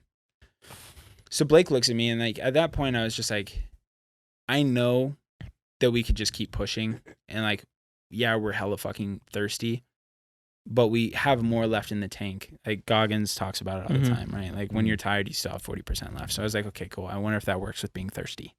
So I was just like, sick. We'll find out. So we end up cruising out of there. And about 10 miles later, we come into this house that there's people outside. Okay. And they kind of have like a hedge that they're standing behind and they have a lot of property. And I yell up, I was like, yo, excuse me, like, by any chance, can you guys help us out? And now we're behind the hedge, right? And they're like, who the fuck's asking? And I was like, the only fucking person out here? Like, hello, dude on his bike, like, I need help. He comes around, he's like, what do you need? I was like, dude, we ran out of water. The gas station was closed. Like, I need help. Wife goes inside, gets us some water. She brings out 4 bottles of water, and we crush all 4 instantly. I'm like, okay, cool. We needed that. And she's like, oh my God, do you need more? I was like, yes, please. So she goes back and gets 8 bottles of water, whatever. Sheesh. Meanwhile, this guy and his friend are sitting there talking to us, and he's like, yo, you guys look like you've been riding a long way. I was like, yeah.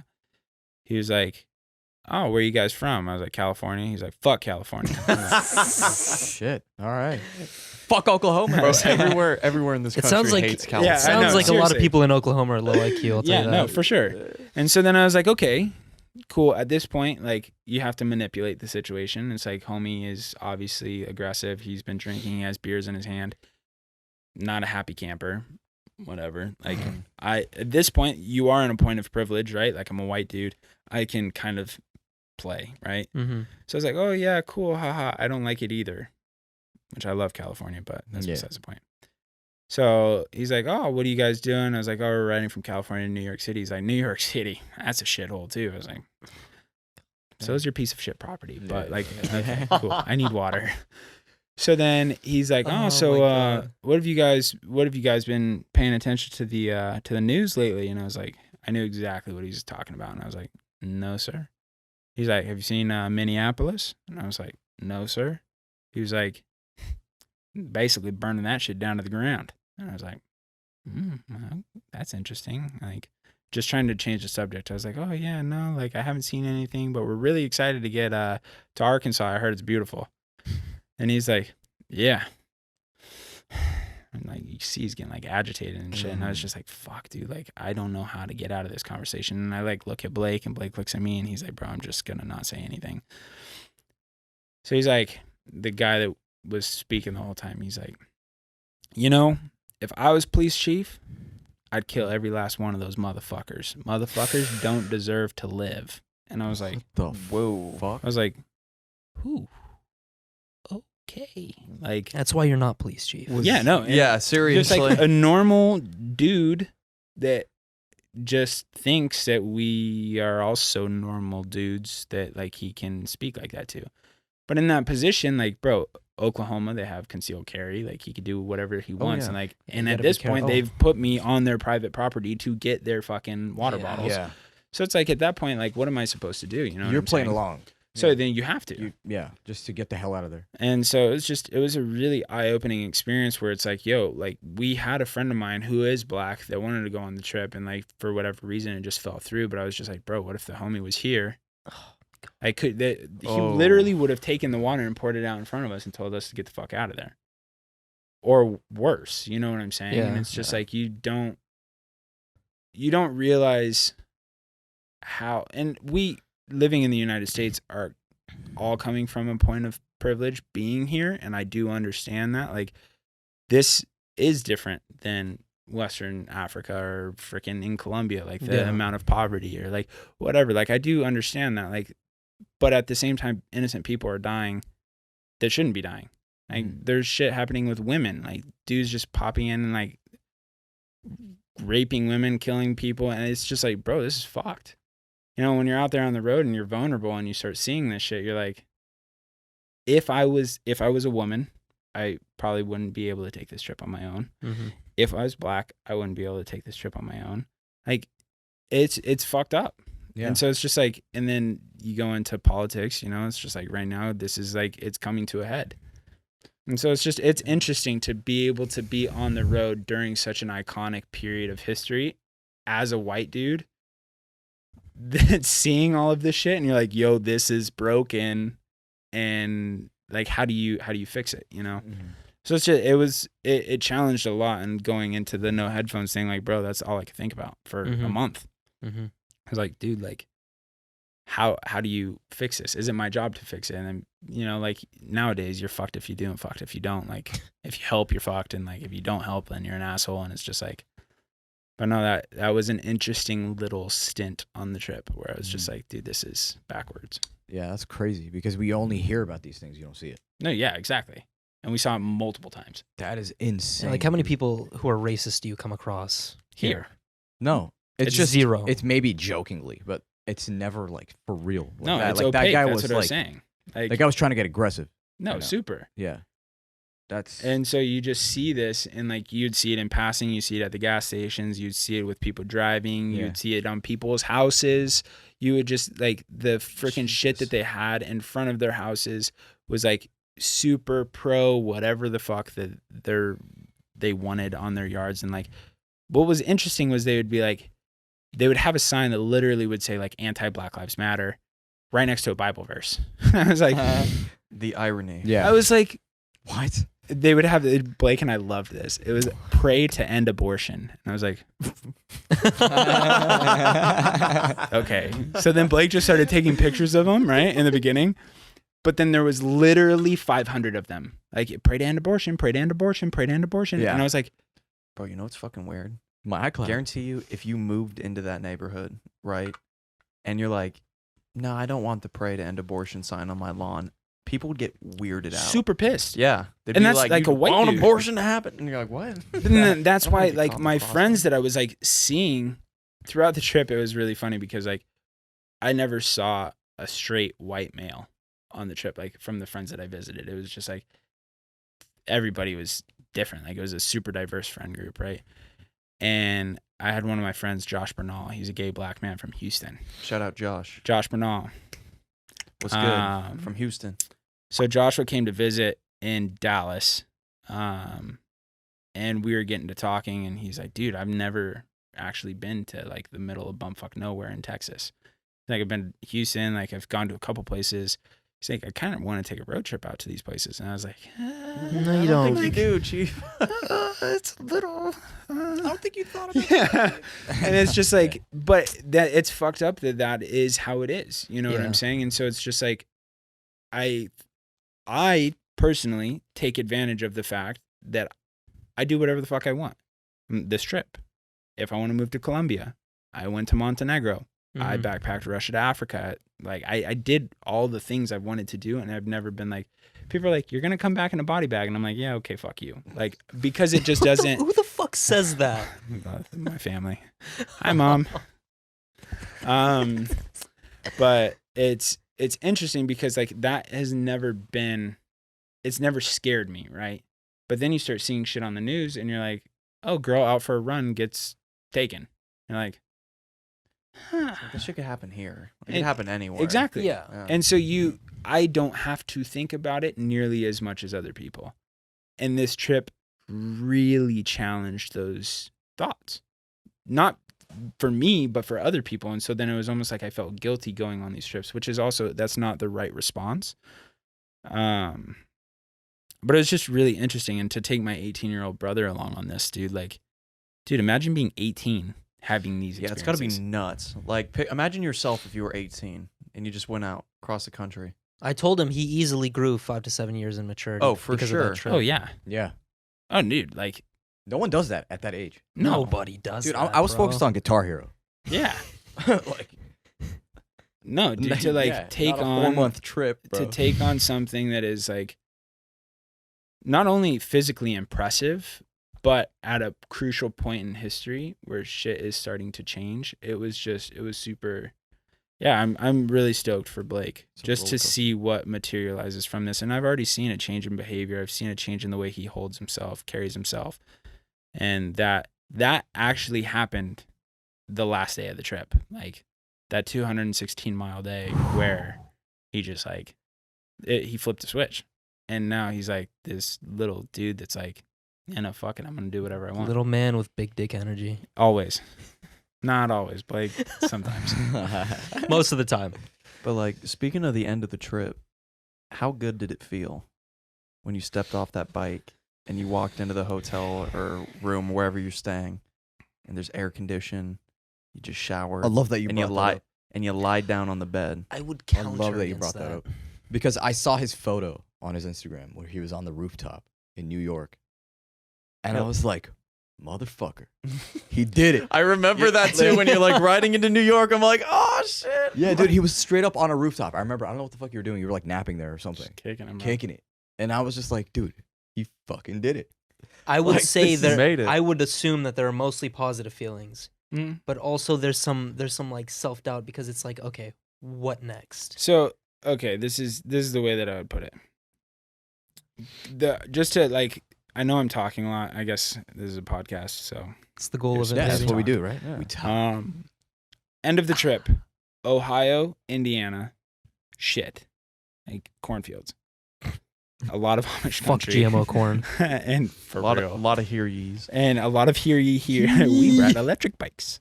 Dude, that was at Blake. Anyways, going into West Virginia, Pennsylvania gets really fucking mountainous. Yeah. Steep climbs. Okay. But they aren't steep and quick. They're steep and fucking long. Yeah. So you're climbing these steeps for like an hour and 30 minutes where you're like, I'm supposed to go up that? Like, And Blake and I would just kind of look at each other like, fuck. I don't know. Right? About that Like, shit. dude, like you just laugh. It becomes comedy at that point. You're just like, bro, it is what it is. Like, Yeah. and you've taken so much shit the entire trip that you're like, you guys waited till the very end to kick the shit out of us. Like, okay, cool. Anyways, we go into my mom's hometown, Altoona, Pennsylvania, and I meet this guy, John Frederick. John Frederick is one of my mom's best friend's favorite teachers from high school. Okay. John Frederick actually did a coast to coast ride in 1970. Oh. So he just had a lot to share with us, right? And John Frederick actually wrote a book about his journey. Really? So we got to get interviewed by him, and he writes a column in the newspaper and stuff. So we got to make a showing in the newspaper, and it was super cool. But that conversation was kind of like an interesting moment of like we're getting to the end, right? And the questions he was asking was like, okay, so how many days left do you have? And I was like, 8, and it was like, oh, 8? like 8 days, like single digits, right? And he's like, okay, cool. What's your projected route? And I was like, here. So then as we start riding, we go into State College, Pennsylvania. That's actually where I wanted to go to college. I wanted to go to Penn State. Long story short, the dream didn't come to reality, but it was weird to go through that on the bike trip, right? Because this has been a dream and I'm accomplishing it. So it was unique. Then from there, we went to Lewisburg, and that was also a super scenic ride. And we leave Lewisburg and we're supposed to go to Jim Thorpe, Pennsylvania. Okay. It's like a 78-mile day. 72 miles in, we're in this tiny little town outside of Jim Thorpe. And as we're riding, I actually made a post on Instagram, like a story where I was like, yo, should we do double centuries? Like a century today and a century tomorrow, and that'll put us just outside of New York. And everybody's like, yeah, fuck yeah, send it. And I was like, okay, cool. Like, I guess It's easy to say that when you're sitting on your ass. ass. Exactly. I'm like, well, fuck you guys. But all my homies, like, it was like 30 votes yes, 1 vote no, and the 1 vote no was my mom. And I was like, all right, mom, like, I got it. So I pitched the idea to Blake, and Blake's like, yeah, fuck it. Like, might as well go out with style. Where does that put us? And I was like, it puts us in Newark, just outside of New York. Jersey. So he was like, okay, yeah, fuck yeah, I'm down. I was like, then that last day we'll ride across the bridge, and then that'll be that, and like that'll be the end of the trip. So 72 miles in, we're in this tiny little town outside of Jim Thorpe, and I look at Blake. We call her stepsister Sammy. It was her birthday, and we're talking to Sammy, and the whole time I just kind of have like this kind of like fucked up idea running in my head. I was like, we wanted to do a double century in Indiana for charity, but I got COVID. And so that idea just got pushed, and like we never did it. And it kind of fucked with me, right? I was like, fuck, dude, like I really wanted to do that. So I'm sitting there 72 miles in, and I was like, yo, I feel like low key fresh. Blake, 5 miles into that ride, was like, bro, I don't think I can ride 80 miles today, but he had managed to do 72. So he's talking to his sister, and I was like, yo, I think I'm going to pitch him this idea. Gets off the phone. I was like, yo, Blake, we could be in New York tomorrow. And he's like, what are you talking about? I was like, if we don't stop riding, we will be in New York tomorrow. And he's like, how far is that? I was like, is that really that important? He's like, how far is it going to be? I was like, 200 miles. And he's like, a double century. I was like, 216 miles. He's like, more than a double century. And I was like, yeah. He's like, yeah. Hey, we just keep riding from here. Like, we just don't stop. I was like, no, middle of the night, we just keep fucking riding. He's like, all right, fuck it. Like, if it gets the trip overdone fast, like, I'm over this shit. Like, let's go. So then from that moment on, we just decided to say, fuck it. Like, the Beastie Boys, No Sleep Till Brooklyn. Like, it hit different, right? So then we're like, we start banging that. Blake has it on his speaker. No sleep till Brooklyn. And we're like, fuck yeah. Like, we just started getting hyped. But the thing about endurance stuff, like, okay, endurance 93 days, that's a long time, but like endurance, like 216 miles with all of that weight, like your nutrition has to be on point. And we've been like fucking eating gas station food, and like we weren't planning for this. So then it was just like, it started getting hard, right? So 110 miles in, we're in Allentown, Pennsylvania, and we find a 24-hour diner. Go in, we're eating inside, drinking coffee. I drank way too much coffee. I had like 6 cups of coffee because I was like, dude, I was dying. And we found some type of flow. Riding in the middle of the night, my fucking headlamp went out. Blake popped a tire. So we were holding our fucking iPhones. Like, oh my God. Like this. Oh, Riding my with God. one hand on the handle and then the other hand holding the light, phone. right? Yeah, damn. And so we were holding our iPhones with the fucking lights on, and we had to ride like that for like 20 miles. That's 2 hours of riding a bike like that on dirt roads. So we get to the cafe, and from the cafe to New York was 106 miles. And we get to the cafe at like 1:30 in the morning. We leave the cafe at 3 o'clock in the morning. I charge up my headlamp, and we just hit it. And that last 106 miles was like, I can't even put it into words. Just like, I think I'm like getting emotional, but like to hit that with my best friend and my brother, watching him go through all of this shit and really push himself in a way. Dude, my brother is the youngest in the family. He's been given everything, right? Like, people are always like, oh, protect Blake. He's small. He's this, he's that.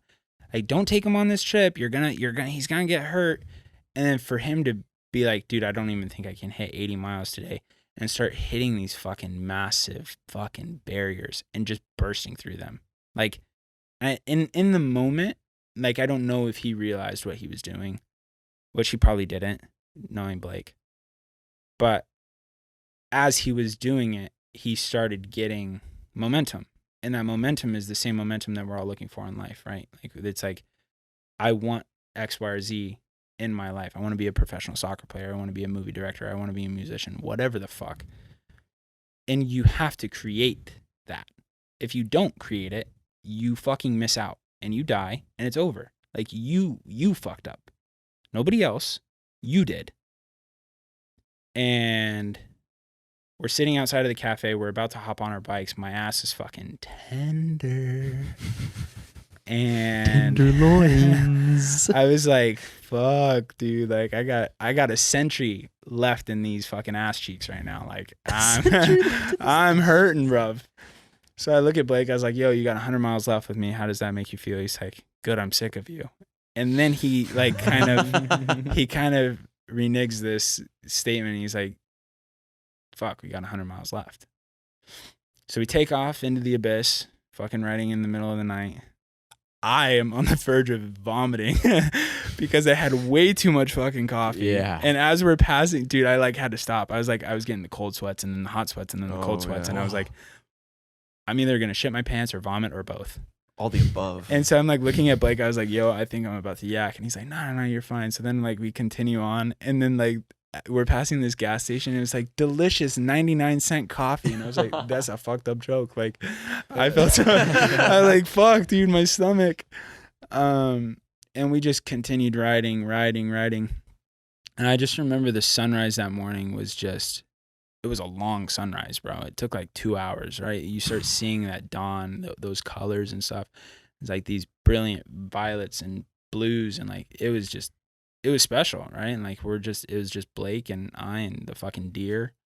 And it was romantic in like the sense that like this is the life that we have. This is the life that we're living. You know what I'm saying? And to be that intimate and that in the moment, I think, and intentional with that time was just like really priceless, right? And so we continued to push on, got onto a rail trail. It's called the D&L Trail. It's absolutely fucking beautiful. We continued to push over into New Jersey. And once we crossed the bridge into New Jersey, both of us there was nothing left. So like we were running on fumes, like actually. Make it to 160 miles. We find this gas station, and long behold, in true fucking Dalton and Blake fashion on this bike trip, the hard instances like just happen to find us. This fucking gas station is closed. And I was like, you cunt. Like, Whoever is supposed to be running this fucking gas station right now, go fuck You are yourself. fucking up so bad. It's hot. Heat wave, New York, right? 98 degrees, humid. Oof. And we're at 160 miles. We rode through the middle of the night, no sleep. I'm fucking exhausted. We need water. I just wanted a fucking Gatorade. That's all I wanted, right? The fucking morale is at 0. Blake and I are about to kill each other because we're just like, we're done. We're fucking exhausted. And we ended up laying on the side of the building in the shade, and we had to lay at an angle, right? Because the sun was like kind of coming in. So like I had a little bit more shade, and Blake had to like lay kind of sideways. And we put our feet up, and we were just trying to get our blood flowing and stuff. Our feet were up on the wall. And Blake, apparently I fell asleep like as soon as my head hit the thing, and I started snoring. And Blake was like, "Yo, hey, wake up!" And I was like, "Oh shit!" And he's like, "Dude, wake up!" And then Blake fucking falls asleep, and I was like, "Yo, hey, come on, Hey, yo. hey, What happens if we both fall asleep? Exactly.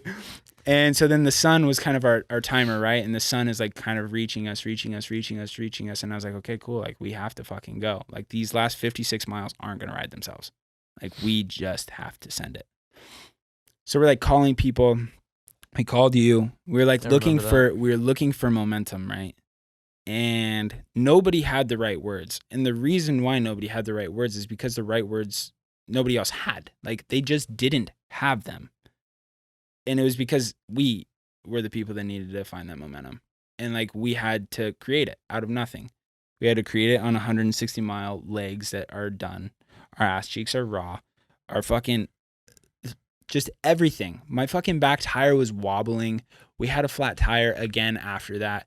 Like it was miserable conditions. So then in true like fashion, I break the music fast and I freaking pull out my phone and I start playing the tunes from the trip, right? And Blake and I have a fucking dance party in the middle of this fucking closed gas station right next to the road. And there's like hella people, right? And we're like fucking dancing. We start moshing in this fucking gas station. It's 98 degrees outside. And we're like fucking listening to Smoko by the Chats. We're like fucking screaming at the top of our lungs. And we found this space, this little, one of my favorite sayings is survive the assault, work the cut. And I believe it's a Muhammad Ali quote. And it basically just references like, yo, you're going to get attacked. And if you can survive that and find that space where you have the advantage and take it, like that is what you need to do. So we found the space, we survived the assault, and working the cut was like establishing this momentum and just sending it. And that last 56 miles was like sheer hell. Like everything was broken. Like my groin was fucking done. Had hip pain. My knees were done. Blake's knees were done. Like it was just 56 miles is 6 hours left of riding. So it's not like, oh yeah, this is just a little thing. But then we made it. So to answer that question, like, yeah, like, was it positive? Fuck yeah. I was hallucinating, but like it was romantic. And Dalton. The good, the bad, the ugly, it was all. I could not be more Dalton fucking proud Weeks. than you. And You are a fucking blessing, dude. On this fucking planet. Blessing Yes. and a savage. A straight savage, man. One of the few true savages I've ever met. Sick. Yeah, we seriously cannot be more proud of you, Honestly, Blake, so Thank you props, for big even man. showing up, dude. Thank you Because for joining us. we fucking love talking. People love listening to you. You're a fucking inspiration to a lot Fuck yeah, man. across the fucking world, too. Absolutely. Yeah, I man. appreciate that.